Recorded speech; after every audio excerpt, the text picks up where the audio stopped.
Somehow I felt that something was missing in my life. No, I can't start like that.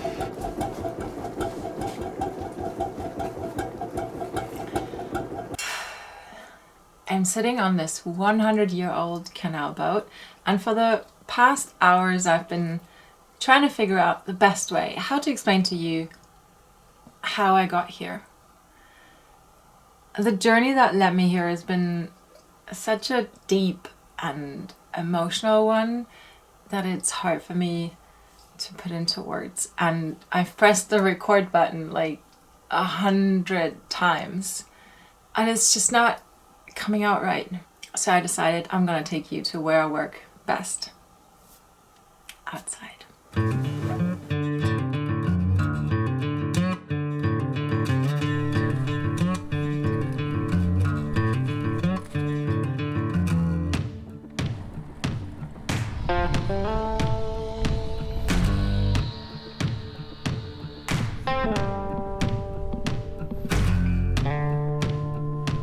Hey, my name is Nika. For the past 13 years I've been living on my sailboat Karl, and now I also live on a canal boat. Way back then when I started my journey, I was on a mission to craft a lifestyle that fulfills me or that suits me, and I was trying to figure out who I really am if I extract the expectations of others. In the beginning, this journey was a lot about independence and strength, curiosity, adventure, pushing my comfort zone, learning new things, seeing new places.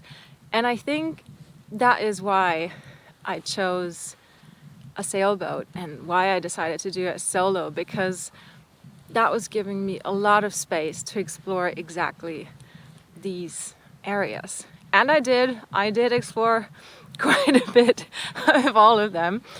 And throughout that journey, I found a lot of joy, a lot of insight about myself. And I also reached a couple of limits where I said, okay, yeah, this is as far as I can go and not beyond. I also found out something about myself that rather surprised me.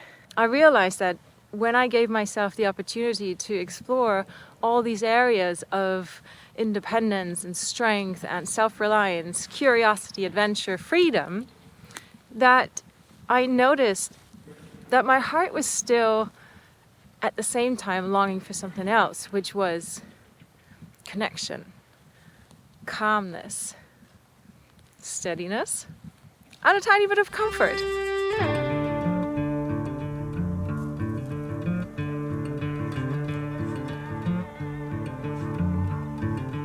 And in the beginning, I felt as if I was failing my original mission, because I felt that wanting those things was the exact opposite of what I thought who I was. And so I was looking at those things as something like a weakness. And even though I allowed myself to explore being more steady in one place, connecting more with people, there was still always a lingering thought in the back of my mind that I was on the wrong track. I was judging myself. And it took quite a while for me to not only accept but also love this other part of me. And you may be asking, why didn't you just try to explore those categories or those feelings on your sailboat that you already have? Well, truth is, I did try to go into that direction. I slowed down considerably. I stayed in places for a longer time, and I buddy boated with people for longer periods of time. But when I did, it sort of felt like I was failing my original plan, and I was judging myself for slowing down, not being adventurous, not being as independent and self-reliant. And I think that has to do with the mindset that is connected with my boat Karl, because he sort of resembles for me those categories of independence and freedom and exploring, which is why I came to the conclusion that it could be helpful to have two different boats that resemble different lifestyles and that make it possible for me to explore both directions whenever I feel that the one or the other is in stronger demand internally. And that is the story that brought me to this canal boat, and I wanted to share it with you.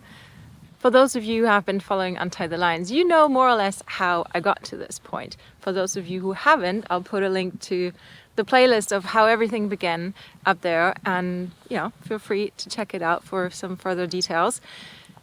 None of you know though how it actually went with the whole search of the canal boat, the finding and getting it here where it is right now, and the restoration of the canal boat. So I decided to make a little mini series out of this. And what you can expect from the mini series, I'm going to tell you when I'm back on the boat. All right?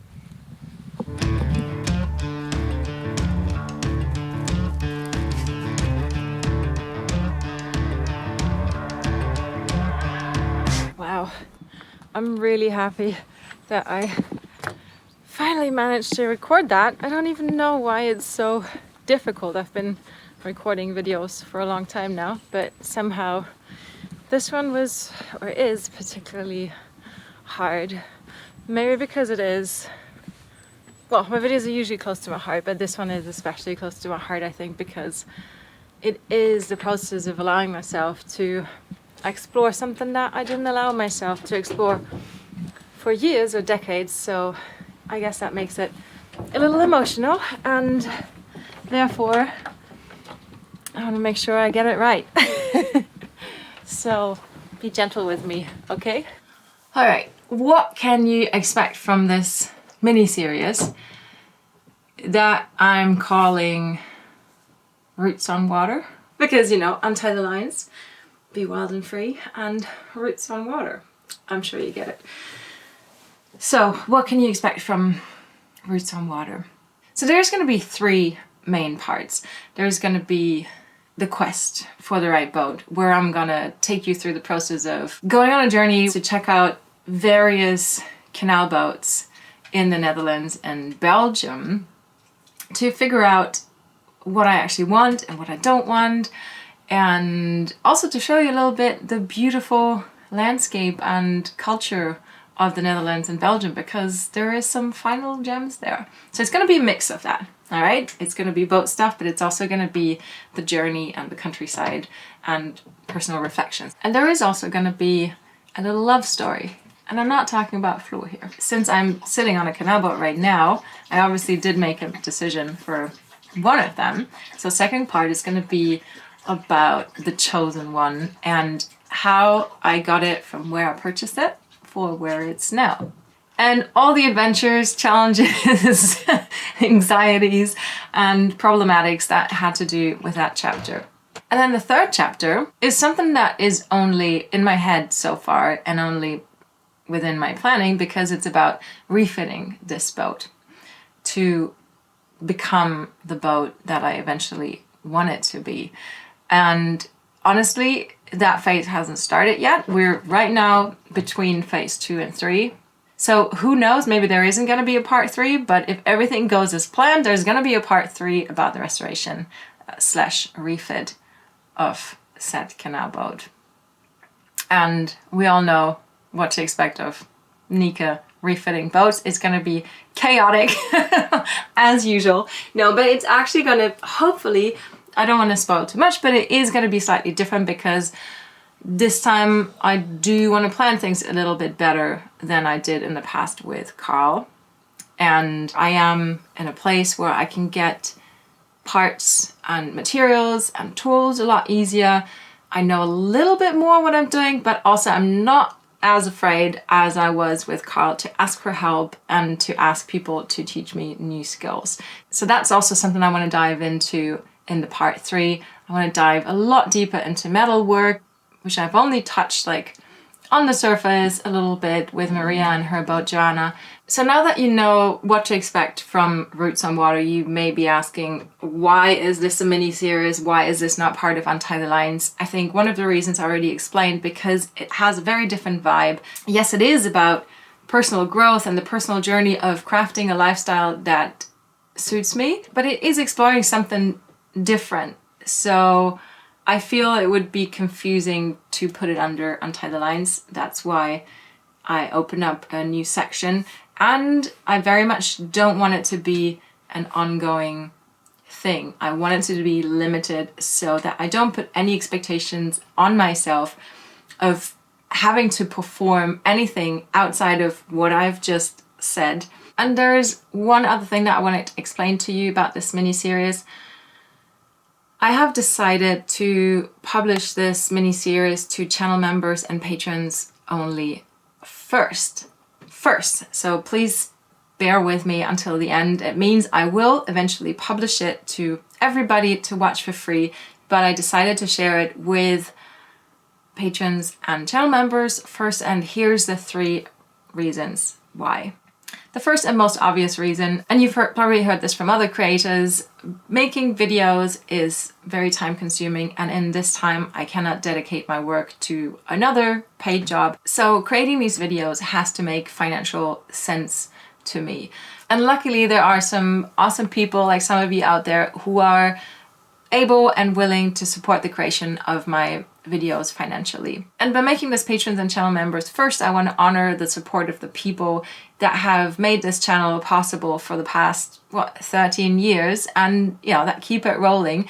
And of course I also hope to inspire the one or other person to hit the join or subscribe button on Patreon or channel members, so making these extra videos does make sense for me financially. Another reason why I'm airing this out members first, and then eventually a binge watching session for everybody out there, is sort of linked to the first reason. I'm not sure in what sequence I'll be able to release these videos. I am not able to throw out these videos on a very regular basis, so I cannot promise when and how and at what frequency they're going to come out, and I think it's going to highly confuse people that are usually following Untie the Lines. If you have one episode here of Roots on Water, one here, there's 1 month 2, there's 1 month 1. So that's reason number 2, keeping things less confusing for everybody. And now once the first part is produced, I will probably make a binge watching session for everybody for free to watch. The third reason is a bit more personal. It's that because Roots on Water is a slightly different format, it's slightly new ground for me. It's a different topic, and I want to sort of test it out with the inner circle first. Yeah, those are the 3 reasons. But I hope that you do understand I value each and every one as you for viewing, for subscribing, for liking, for leaving all of these wonderful comments that I've gotten from you over the past years. I highly value that, and eventually I will make those episodes available for everybody for free to watch. So please stay with me. And I think that's it. This is the very short and comprehensive intro to Roots on Water, my little mini-series about the canal boat adventures / stories that I very much look forward to sharing with you. But more about that probably soon.